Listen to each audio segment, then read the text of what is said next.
Suddenly quitting his job and barely working, I had to desperately juggle housework, childcare, and my job in place of my husband, Mike. One day, when I came back from work, my parents-in-law were at the house. For some reason, the living room was filled with piles of cardboard boxes. What's all this? My mother-in-law, Sharon, showed a nasty smile. We're moving in here. What? I sold the house to Mom and Dad. From today, I'm living with my parents. Mike declared this with a triumphant look towards me. And the parents-in-law also directed a malicious grin at me. You don't give birth to a son and slack off on housework. We don't need a wife like that. You're an outsider. Get out. Father-in-law, Sean, followed Sharon's lead. I was dumbfounded. Sure, the house was in Mike's name, but I was the one paying the monthly mortgage of $2,800. After a while, intense anger welled up from the bottom of my heart. I've had enough. Who do they think has been supporting this lifestyle for the last 22 years? If that's what they want, I'll become the stranger they wish for. They'll regret this, and it won't be my concern. My name is Caddy, 50 years old. I work as a full-time employee. I met my husband, Mike, at the variety store where we worked. He came to pick out a birthday present for Sharon, and I recommended an apron and a tea set. Later, we ran into each other again at a town revitalization event. Mike and I lived in the same town.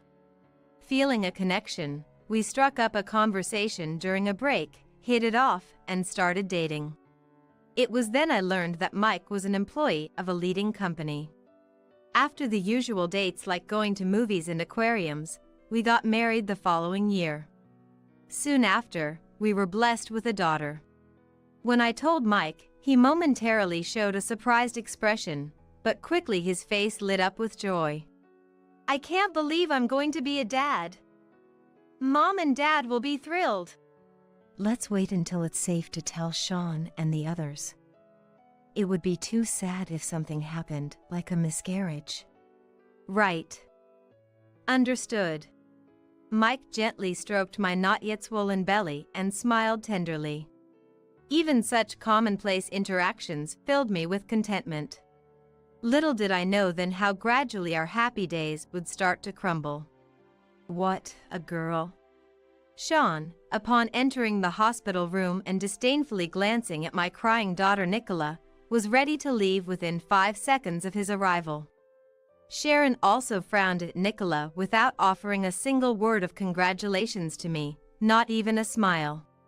She's ugly. Just like Caddy. Newborns look like this, you know. Shifting her gaze from Mike, who laughed it off, to me exhausted in bed, Sharon vented her irritation. Failing to produce a boy, what a defective wife. Utterly useless.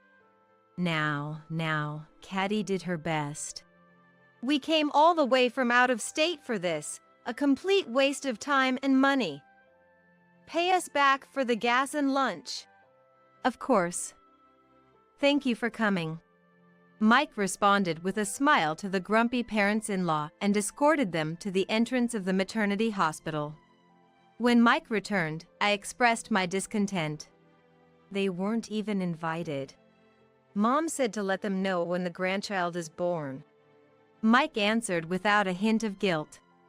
You told them it was a girl, right? I did, but I guess they were hoping for a boy. All my cousins have sons, you know. Still, to say it like that. It's as if I'm some sort of defect. I was close to tears. It was too sad to endure labor from dawn till dusk only for the grandparents to treat my child so dismissively. Don't worry about it. They're just not good at showing their feelings. They're actually happy. It's their first grandchild, after all. They'll come to adore her. Mike laughed lightly. Being an only child who was lovingly raised, Mike was laid back and kind-hearted. He never doubted that his parents would cherish their grandchild. However, having been glared at by Sharon throughout our initial meeting before we were married, was careful not to be overly optimistic. Sharon had always seen me as the woman who stole her precious son and harbored animosity towards me from the start. Probably, her anger only grew when the eagerly awaited grandchild turned out to be a girl. My suspicions were confirmed. Even when we took Nicola to visit for Christmas or family gatherings, my parents-in-law acted as if Nicola didn't exist. They treated me like a servant, lavished attention on Mike as if he were a guest, and ignored Nicola entirely. Even when we were around relatives, he would smile at Mike's nephews, but when Nicola started crying, "Shut that baby up! Don't let her cry!" he hurled insults at her. When I protested, Sharon lashed out at me. "I never wanted a granddaughter. You're lucky these days. Even if you can only give birth to girls, you're still kept around." Mike looked my way, but quickly returned to laughing and chatting with his cousins. I felt a deep sense of despair. Mike wasn't kind. He was someone who, to keep his parents happy, would easily dismiss his wife and child. And there was another thing I realized after getting married. Contrary to his gentle appearance, Mike was overly confident. Perhaps it was because he had always received praise from his parents for his good grades and had secured a job at a prestigious company. He always believed he was right. Night after night, Mike would drink and complain about work to me. "A colleague took the team leader position from me, even though I'm better at the job." "I'm sure your colleague has been working hard too." "No, he must have just sucked up to the boss. The boss who can't see my worth is trash too." Initially, I listened sympathetically, but I was also working full-time, taking care of Nicola, doing the daycare drop-offs and pickups, and managing the household chores. We had promised to share the household duties since we both worked, but once we got married, Mike used his clumsiness as an excuse to avoid them. And whenever I tried to vent about my own work frustrations, Mike would look annoyed. "I'm tired. Let's talk another time. It'll only take 5 minutes. I'd like you to listen." Instead of that, I had a tough day today. It wasn't a big mistake, but my boss went crazy. It's so frustrating. He can't do a perfect job himself. It wasn't uncommon for him to ignore others' stories and focus only on his own. Moreover, using his tiredness as an excuse, he would spend his weekends holed up in his study. If it was quiet, he was sleeping. If he was talking happily, he was engrossed in online games on his computer. As a result, I couldn't get any time for myself. When Nicola cried, I had to do the housework while carrying her on my back, barely managing to have a leisurely lunch. "Mike, I understand work is tough for you, but managing work, household chores, and childcare all by myself is hard too. I wish you could watch Nicola for just an hour on the weekend so I could go to the hair salon or relax at a cafe." When I appealed to him, Mike twisted his face. "Caddy, do you value your own time over our adorable daughter? I just want a little break sometimes." "Come on, shouldn't a mom naturally sacrifice everything? You need to have a bit more awareness as a parent." I regretted asking Mike for help, treated so coldly. I start to wonder if I'm the one who's wrong. Sometime after Nicola turned 3, while I was hurriedly preparing dinner as Nicola watched anime videos, Mike came home. "Welcome home. No overtime today? I quit. I quit my job." I nearly dropped the plate I was holding. I asked Mike with a voice that's almost inside out. "Wait, what exclamation question mark? You're telling me this after the fact exclamation question mark? It's my life. I can make my own decisions, right?" I was stunned. You're not single exclamation question mark. We just took out a mortgage last year, and there are Nicola's education expenses exclamation question mark. I know. I'll take a break for a while and then look for another job. Mike retorted irritably. Caddy, you're so cold. I talked to Dad and Mom about it, and they said I should do what I want. They're supporting me, told me to hang in there. Feeling dizzy, I placed my hand on my forehead and slumped into a kitchen chair. I couldn't believe he would quit his job suddenly when we had a family. The fact that he consulted his parents beforehand was infuriating. He must have anticipated my opposition. I sighed and struggled to find words. Make sure to apply for unemployment benefits soon. I know. Don't look like that. I'm skilled, so I'll find a better company in no time. I felt irritated by Mike's laughter. And indeed, Mike's journey to re-employment was fraught with difficulty. If he hadn't been picky about the job type or salary, I'm sure he would have found something sooner. However, Mike had detailed conditions such as wanting a desk job, weekends off, long vacations, within 30 minutes from home, and a higher salary than his previous job, so despite searching online and visiting the employment office, he couldn't find any satisfying results. Eventually, Mike declared, I'm going to start a company. See, I'm not the type to work for others, I'm meant to be the one in charge.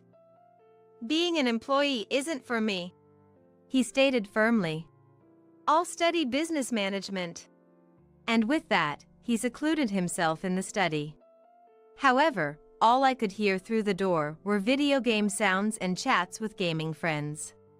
Despite being at home all the time, he showed no signs of working, nor did he help with housework or childcare, just enjoying his leisure time. Naturally, with Mike's salary gone, I had to earn more.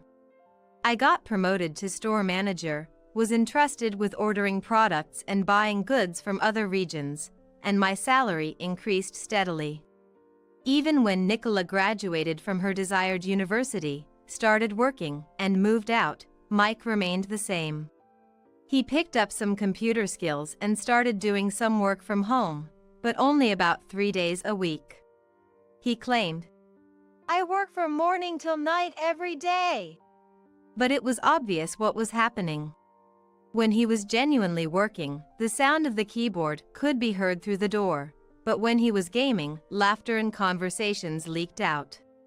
So, naturally, he earned about 1/10 of my monthly salary. Yet, he wouldn't even take his used dishes to the sink. I'm tired. He complained a lot and even expected me to prepare lunch. Hey, how about we get delivery? It's tough to prepare lunch especially.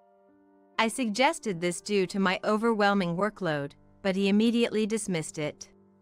I said something simple like a sandwich would be fine. It's not easy at all. If you're not good at cooking, at least help with the laundry or cleaning. I'm busy. You should be able to handle that much, you're the housewife. Mike grumbled discontentedly and shut himself in his study. After repeating such exchanges, I gave up, feeling profoundly disappointed. I never thought he lacked consideration to this extent before we got married. One weekend night, returning from work, I saw Sean's car parked. The parents-in-law, who live in the neighboring city, usually called Mike over if they needed something. This was the first time they had come over. Entering the house with curiosity, I found the living room inexplicably filled with cardboard boxes. Noticing my return, Sharon approached with a snide remark. Finally back, huh? Leaving the house empty until this hour, is that what a housewife does? Exclamation question mark. What's all this? Sharon smirked. We're moving in. What? Moving in together? Exclamation question mark. I almost panicked. This was the first I'd heard of the parents-in-law wanting to move in. But even if I objected, they probably wouldn't listen. Entering the kitchen to confront Mike, I noticed the empty cupboard. Huh? I can't find my favorite tea set. Mike, who was unpacking dishes that seemed to belong to his parents, casually declared. I threw it all away. You don't need it anymore. Shocked, I looked at Mike as he disdainfully added. I sold the house to Mom and Dad. From today, I'm living with the parents. What exclamation question mark? We don't need a wife who can't bear a son or skips on housework. You, an outsider, should leave. The parents-in-law, who had appeared at some point, echoed Mike's sentiment. I was dumbfounded. Indeed, the house was in Mike's name, but I was the one paying the monthly mortgage of $2,800. After a moment, intense anger bubbled up from within me. I had had enough. Who did they think had supported this lifestyle for the past 22 years? If that's what they wanted, then fine, I'll become the stranger they so desire. Let them regret it if they will. Feeling resolved, I immediately sprang into action. 3 minutes later, while calling a moving company as I ascended the stairs to the bedroom on the second floor, I packed essentials into my suitcase. At this point, I couldn't wait to leave the house any quicker. As I was packing toiletries and clothes, Mike came up behind me. What? This Friday, Mom said you should come help clean up their house. He said in a small voice, making a presumptuous request. To play the good son, Mike was completely submissive to his parents. I glared at him. I thought I was an outsider, right? Why would I need to go? Legally, you're still my wife, so help out. Once we're done with the cleanup, we'll file for divorce, so just come, okay? I'm busy with work. I brushed him off, and then Sharon, who had somehow made her way upstairs, chimed in. Caddy works at a variety store, right? Yes. Must be nice and easy for you. It's practically like playing, isn't it? Sharon said, looking down on me. No one would miss you if you took a day off. Helping with your husband's family's house cleanup is more important than such trivial work, right? Come on, you will come, won't you? Commanding in a haughty tone, Sharon returned to the living room. As I finished preparing to leave the house and started descending the stairs, I overheard Mike and the in-laws' conversation. This white cupboard is so stylish. Did Mike choose it? Yeah. I knew it. You've always had such great taste. And this sofa is really comfortable too. It's from a Scandinavian brand. It was expensive, you know. Proudly said Mike, almost making me burst into laughter. The TV is the latest model too, and the TV stand looks cool. This spacious living room. The room that will become ours is perfect too. Our house has gotten quite old. It was a great decision to plan the layout of this house with cohabitation in mind from the start. Now that the insolent grandchild has started living alone, all we need to do is kick Caddy out. Once she's gone, we can remodel it for elderly care. Hearing the parents-in-law excitedly discussing this made everything click for me. When it came time to build the house, I suggested a ready-built home due to our limited savings, but Mike was vehemently against it. He wanted to build a house that was too large for a 3-person family, a custom-built home from a major manufacturer with 5 bedrooms, a study, a living room, a dining room, and a kitchen, insisting on designing a garden and having a pantry among other demands. As a result, our monthly payments skyrocketed, but since Mike was working at a leading company and our combined income was more than sufficient, I went along with his wishes.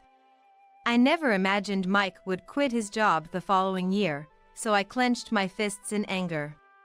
I wasn't running around doing household chores, childcare, and work, paying a hefty $2,800 mortgage every month, just to give the parents-in-law this house for free.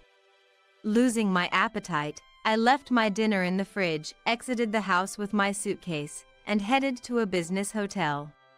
Later, I took some paid time off to prepare for the move, returned home while the parents-in-law and Mike were relaxing in the living room, and had the movers estimate the cost for moving my belongings and furniture. On the day of the cleanup at the in-laws, I went from the business hotel back home and, while Mike was getting ready to leave, I held my stomach and feigned illness. "Sorry, my stomach hurts a bit. Could you go ahead to your parents' house?" Eh? I don't want to be a burden to Sharon and the others. Can't be helped. Make sure you come soon. After watching Mike's car leave through the window, I could barely contain my laughter. In the afternoon, when the parents-in-law and Mike returned exhausted. "Oh, I'm so tired. We should have just hired a cleaning service." Hey, Caddy. Why aren't you answering your phone after I called so many times? As the parents-in-law and Mike entered, complaining, they were speechless. Sharon screamed as they faced the kitchen and living room, now vast empty spaces. "Why is all the furniture gone?" The dining table, sofa, table, TV stand, TV, even the light bulbs, air conditioner, and curtains are gone! I had them moved to my new place. Don't worry about the dishes, I haven't thrown any away. I've left them all here for you. Pointing to the dishes left on the kitchen counter, Mike exploded in anger. What? Don't just do things on your own. Well, what's wrong with taking things that I bought with my own money? Mike stumbled over his response as I calmly laid out the facts. The parents-in-law protested angrily. "Caddy, having the nerve when you've been living off Mike! Exactly! Weren't all the furniture and appliances provided by Mike?" I couldn't help but snort and glanced sideways at Mike. "When we signed for this house, Mike had blown his bonus on game microtransactions and had no money at all. So, I was the one who furnished the entire house, from the interior to the appliances. Right?" Mike awkwardly casts his gaze to the floor. Seeing Mike like that, the parents-in-law blinked in surprise. However, they were not to be outdone. "But thanks to Mike starting his company, you and your daughter have lived comfortably without wanting for anything, right? That's right. How dare you, his wife, act so high and mighty? Know your place." I sighed and pulled out Mike's debit card along with mine. As I brushed away Mike's hand attempting to retrieve his card, I presented them to the parents-in-law. "Do you see? Mike's income is 1/10 of my monthly salary." Struggling with their presbyopia, the parents-in-law brought the 2 debit cards closer, then further away, before exclaiming in shock. Then, they both turned on Mike. "What's this?" It's even less than what you give your nephew in gift cards.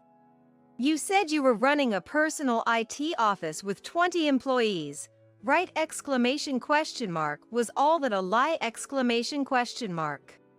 Huh? Mike, flustered, seemed to think he'd stumbled upon a great idea and continued. "Actually, I've been taking on the housewife role." "What?" "Since Caddy is always busy with work and neglects the house, I've been doing the household chores. Balancing that with running a company has been tough, so my income has decreased." How far would this man go with his lies? Yet, it seemed the parents-in-law bought it easily. A house husband, huh? Seems to be common these days. That's our Mike. Being able to balance work, household chores, and parenting. Mike beamed a sigh of relief as the parents-in-law praised him. This was hopeless. There's no saving this situation. The parents-in-law's blind trust in their son is becoming increasingly pitiable. Realizing further conversation was pointless, I handed Mike the signed divorce papers. There's something I'd like to discuss regarding the distribution of property. What? We each have a car, right?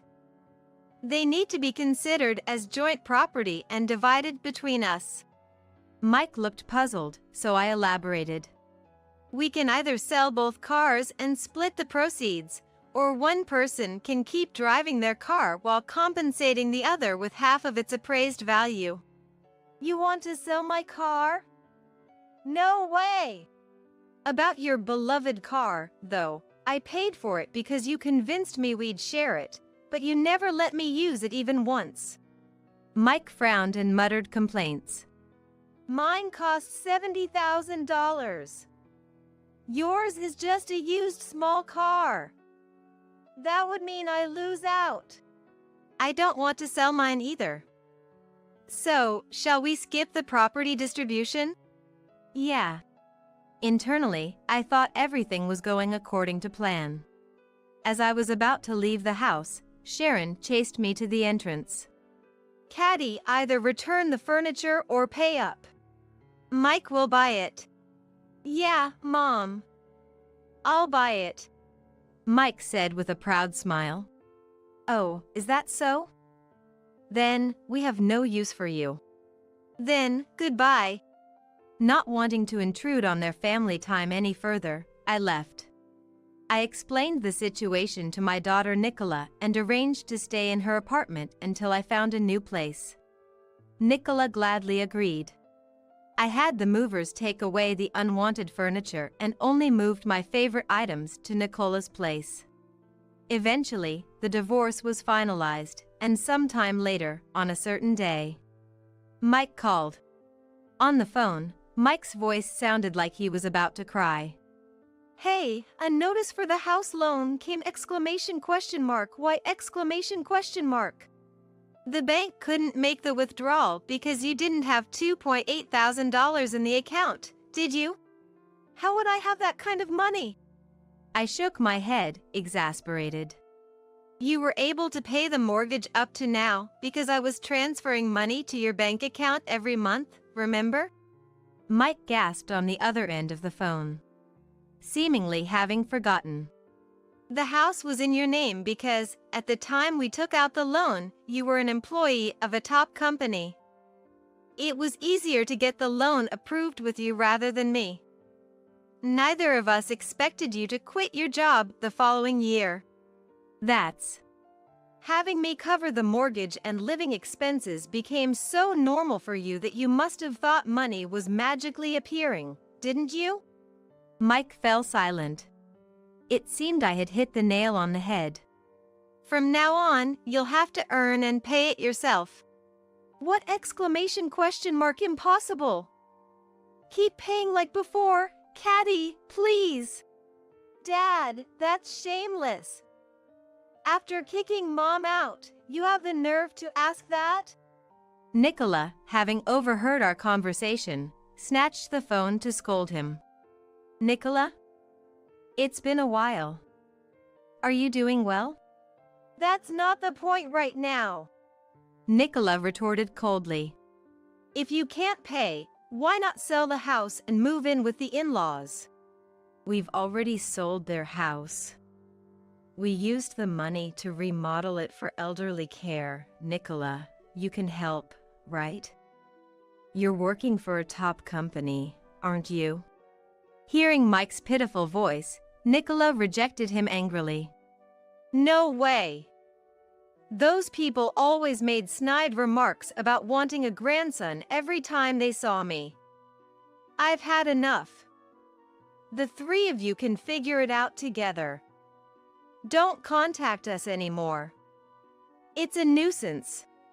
After hanging up, Nicola immediately slid her finger across her mobile phone screen. I blocked Dad's number. He's definitely going to try calling again. Thank you. When they were making snide remarks at me, you always stood up for me, but Dad just laughed it off. That's why I'm not helping him either. Nicola's firm stance made perfect sense to me. Later, Mike had to explain the situation to the parents-in-law and reluctantly sold the house we had lived in.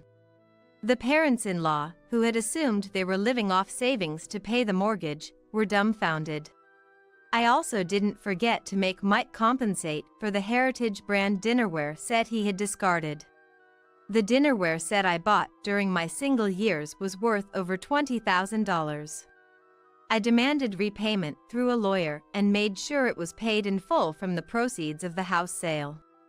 As for the three who moved into an apartment after selling the house and whether they are getting along, Sharon, who wanted to spend her retirement in luxury, was furious, accusing the others of recklessly spending the remaining money. Mike, having no choice but to live with the parents-in-law, started working part-time. However, the parents-in-law didn't do any housework at all and just lounged on the sofa, giving orders. As a result, the three of them are constantly fighting, and an acquaintance told me they've been complained about by their neighbors for noise disturbances. I, having bought a high-rise condo with my savings, thanked Nicola for her support and moved in. Breaking free from a man who valued his parents over his wife and daughter, I feel both mentally and physically refreshed, and I'm able to focus more on my work. I've been put in charge of a new store opening soon, and my days are busy. Moving forward, I plan to live a fulfilling life, keeping in touch with my daughter who lives nearby.